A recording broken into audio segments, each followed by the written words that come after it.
Laval 3e reçoit Dunkerque 15e. Les Tangos ont pris 9 points sur les 5 derniers matchs, notamment en remportant leurs 2 plus récents déplacements contre Concarneau et Grenoble. Mais c'est à domicile que cela pêche avec 9 matchs sans victoire. Côté Dunkerque, les 6 victoires et 3 nuls en 2024 ont permis aux nordistes de sortir de la zone rouge, qui est un point derrière désormais. Dunkerque sur sa lancée va ouvrir le score à la 9e minute grâce à l'inoxydable Gaëtan Courtet. Enzo Bardelli parvient à centrer et trouver Gaëtan Courtet.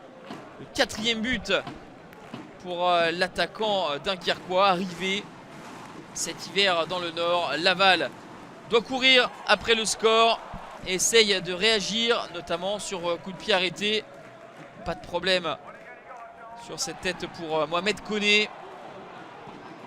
Alors on tente de loin cette fois-ci. Koné reste vigilant pour claquer ce ballon au-dessus de sa barre transversale. Laval a été cueilli en début de rencontre mais termine mieux la première période.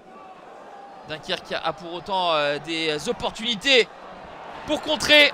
Et ce sera le cas avec Benjaloud Youssouf, le Comorien lancé par Yacine.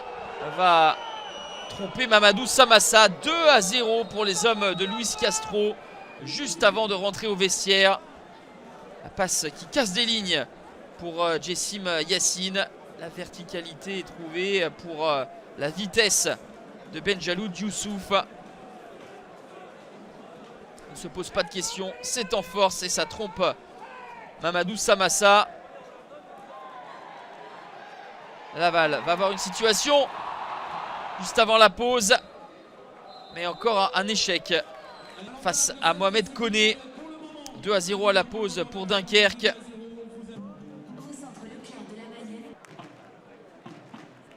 Et pour l'instant, l'invincibilité des Dunkerquois de 9 matchs tient bon. Même si, au retour des vestiaires, à la 49e minute, Laval va obtenir un penalty sifflé par monsieur Le Sage. La faute sur Rémi Labo. C'est lui qui va se présenter devant Mohamed Koné.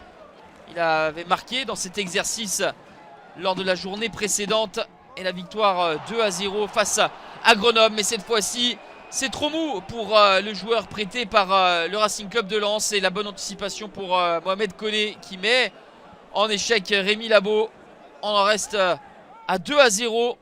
Et ça aurait pu complètement relancer cette partie si Laval avait réduit l'écart très tôt en deuxième mi-temps. Superbe intervention de Mamadou Samassa.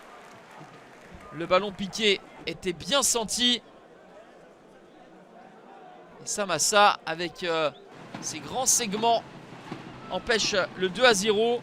Et à la 87e minute, sur ce corner tiré par Gonçalves, c'est Titouan Thomas qui vient couper et lober Mohamed Koné. 2-1. Il reste une poignée de minutes. La réaction des Tangos est peut-être trop tardive.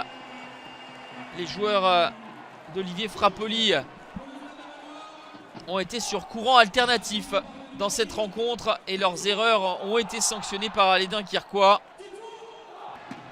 Titouan Thomas redonne un brin d'espoir. Les ballons longs affluent dans la surface nordiste, mais Mohamed Koné et sa défense vont tenir bon. On n'arrête plus Dunkerque. Victoire 2-1 des nordistes invaincus sur les 10 derniers matchs de championnat et 14e avec 4 points d'avance sur la zone rouge. 10 matchs sans succès à domicile pour Laval qui chute du podium.